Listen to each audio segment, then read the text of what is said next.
Hi everybody, here we are today with Joanna Allen in her gallery. Hi Jo, it's really kind of you to invite us here. Thank you for coming along. Yeah, I was going to say this is actually an old Victorian shop. When it came on the market I thought what a fantastic building for a start. It's really quirky. Lots of stairs, lots of floors. But I've got this amazing big window which is great for displaying my artwork in the window. And I do get people knocking on quite a lot saying, you never open, you never open. So I do invite people in off the street quite a lot. There's like this mad woman who says, yeah, come and have a look. I did go to school in New Mills a long time ago. So it is quite a nice place to get to know again after all these years. So yeah. You mentioned school, but how did you come into working as an artist? I left school in '79, did an art foundation course in Manchester. And that's where I was first introduced to printmaking, so I did a bit of etching there, which was I really liked it, it was really exciting. And of course doing art every day was brilliant. And then after my foundation year, I did a degree in textile design. But I was always torn between doing illustration and textile design. I really like decorative surfaces, but I also like a narrative element in my work as well. So the textile design course was really good because I ended up doing all sorts of things after it. So I ended up doing like some textile design, tapestry kit design for a company called Primavera. I did that for years and years. Then I got married, had children, and then sort of had a bit of a hiatus really. And then I did a PGCE 20 years ago, again at Manchester. It was really weird going back and being a student again after God knows how many years. So now I do a bit of everything. I'm a real, Yes, I'm looking round. I think your work has a very distinct aesthetic. I'll be able to see and say, yes, that's Jo's work. And yet at the same time, they're so enormously different. Yeah, I think the quality of printmaking really changed how I use paint. There's something about the consistency of the inks and the depth of colour you can get. It really excited me that I could actually use strong colours. It sort of made me quite excited. I was actually using a new technique, and that in turn made my paintings more vivid and more textural, and I started to use collage more in my paintings as well. This technique called Collagraphy, which is my favourite technique, I must admit, which is basically making a collage out of textured papers. I used antique textiles sometimes, I use old envelopes, a lot of recycling involved, anaglyph wallpapers, scissors, glue, lots of patience, and this amazing silver card, which is like I'll show you some when we're upstairs later. It's like a foil covered silver card, which is quite floppy, which you can cut with scissors, and it means that the plates you produce to print from don't have to have very boring right angle corners. You can actually have quite intricate shapes. The downside with Collagraphy is you can't get as many prints from a plate as you would with an etching. So an etching, obviously Rembrandt would get like 200 prints off a plate. With mine, they tend to be about 8 or 9 maximum, and I just get bored. And I'm not one of those printmakers who does a selection of prints which are all identical. I ink them up all the same, and that's just not me. So I like to actually do a print, then do another one, do a succession of different colourways, mess around with different colour combinations, and then once I've actually done the print, then I work into them with watercolours and sometimes even vintage pastels, soft pastels as well, inks, bleach. I can really go to town and create something that's totally unique. So although it's a print from a plate and I can get different versions of it, each one will be totally different. With Collagraphy, I discovered that not only can you print on paper, and when I print on paper I use Fabriano Rossapina paper, but you can also print onto calico or vintage linen, or fine, as long as it's got a fine weave, you can actually print and make three-dimensional things. So obviously I've done the bunting, and then I made this massive goose which is hanging in my window, so it's really useful actually when people don't know where I live. I say, well, I live in the house with the goose in the window. So the goose, I'm very fond of Goosey, he's going to stay there, I think. I have made dolls. I have made an Emily Bronte, a Kate Bush. I have made Sally Bowles from Cabaret, and these were the first two I made actually. These are my, I call them the Bakewell tarts. So this year was first, and that's just printed onto vintage, I think it's like vintage cotton actually. I think it might even be an old pillowcase. And she's embroidered.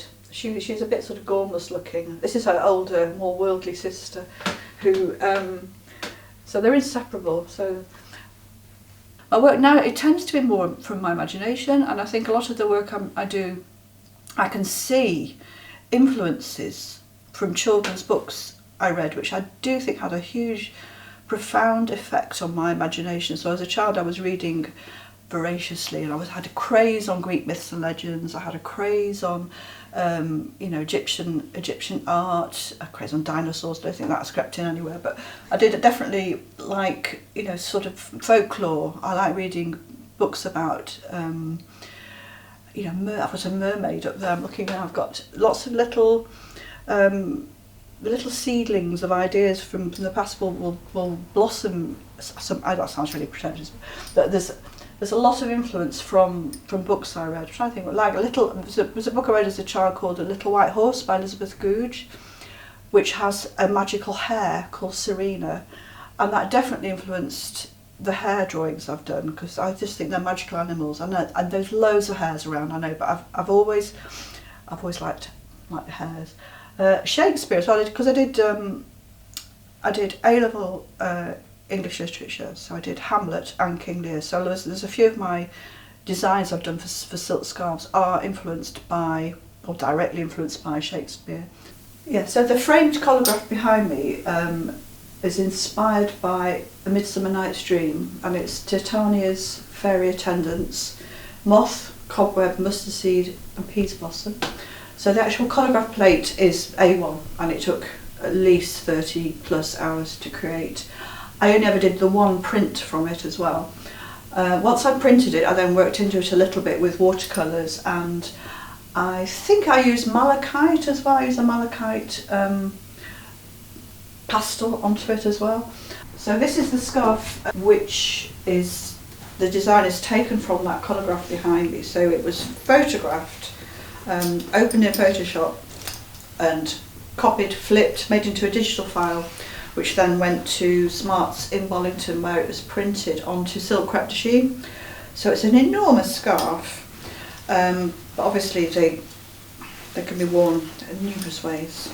Really nice. Really nice. I really love this colourway in particular. It's really good. It's quite autumnal. It's got a massive cobweb. I was really tempted to put a spider on it, and I didn't. So I think lots of people are quite phobic about spiders. So this is a Collagraphy plate. Obviously I've just done a really simple one. This is one which was really complicated, which took ages to sort of piece together. So often what I do is just like a trial print initially. This one, despite the fact it's a bit dodgy, I'm still going to work into it with paints and inks and just see if I can change it and improve it, because I quite like the process of working into a plate. Other collagraphs I've done, let me just move that out of the way. So this is another one I did, which was based on a wing, and the plate was enormous, and each feather was created individually onto silver card background, which I drew into with the same etching tool you've seen me use before. Some of these flowers are made using that silver crepe paper, and again it's a collage because it's a mixture of collage and drawing as well, so there's a lot of drawing in this one. And the silk scarf I created from this, I actually got this photographed, opened it in Photoshop, flipped it, well saved two, flipped it, joined it in Photoshop, and this is the resulting scarf. So it's about 2 meters. So I don't know if you can see. It's again in Photoshop you can change the colours and exaggerate and change the hue slightly. So obviously the actual finished design is bigger than the actual collage itself, but you can tweak it. And where I've got the join here, this flower here and this flower here ended up being changed quite a lot actually. I think, yeah, you can see I've changed it. You can actually add colour as well, so this is all done in Photoshop afterwards. As well as doing scarves made from collagraphs, I've also, this is a similar hue, it's quite interesting this one. This was done using Brusho onto just thick paper, I think. And again, I use bleach, soft pastel, pens, water-soluble pencils, non-water-soluble pencils, so it's a real mixed media. And from that I created, it's based on hydrangeas by the way, I created that. So this is another design based on that design, and again it's sort of photographed, played around with in Photoshop. And here's another one I did from the same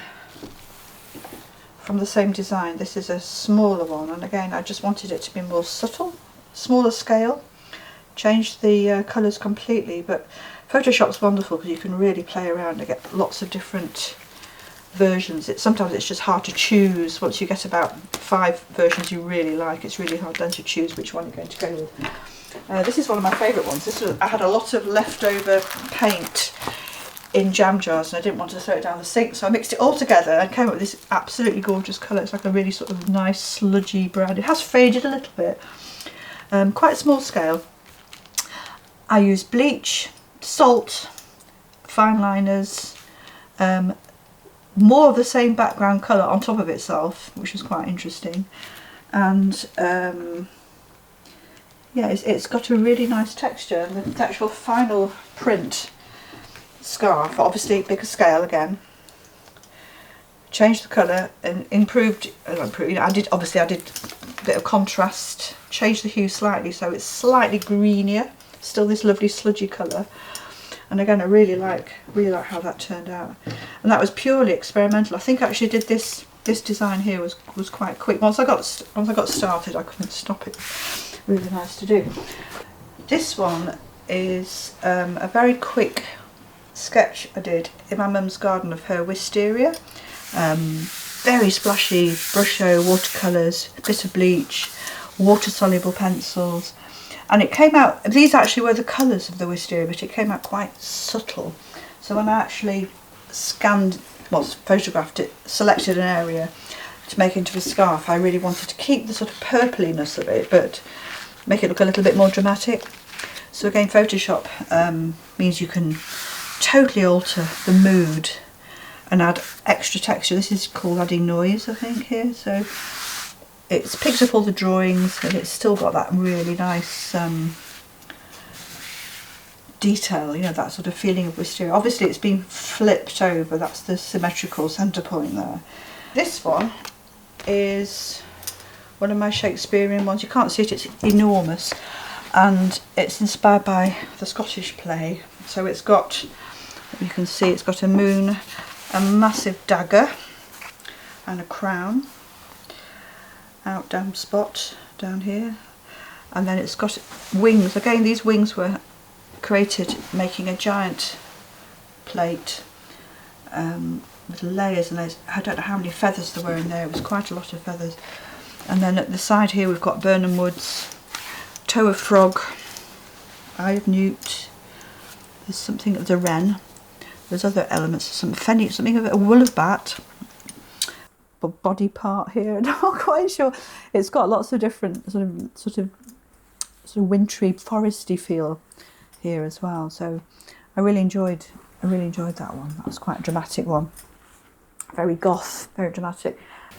Another Shakespearean play. This is from Hamlet. This is Ophelia's Flowers. So this is all created in Collagraphy. So every single flower head and leaf, I think, were all created individually, cut out of paper, stuck onto the A1 sheet of silver card, which I'd previously distressed with sandpaper to get this sort of movement of water, like a flowing river effect. And then I dropped in the long purples, the aquilegias, the fennel, there's rosemary, there's rue, oxeye daisies, what else is there, marsh marigolds. Yeah, there's all sorts of creatures as well. We've got two mayflies, one at either end, and then we've got this very cadaverous hand down here as well. So that was really nice to do. I've only ever printed these once because they are so time consuming to ink up and get right, and then once you've printed them, work into them with watercolours and soft pastels. So there's a lot of work goes into creating the design. And then this is one which I have done more recently, which is based on Death's Head hawk moths, which I love. I can't believe they really do have these skulls on their back. Yeah, really, they're really quite creepy. And not only that, the caterpillars feast on deadly nightshade as well, which I've incorporated into the design. And this texture here, this sort of wispy texture, that's made using sandpaper into the silver card to get this really interesting sort of distressed texture. So it almost looks like you've drawn with charcoal. You can get a really sort of sooty texture. Even where the glue sometimes smears, it picks up. You get these very, very interesting things happening, quite serendipitous. You never know how they're going to print.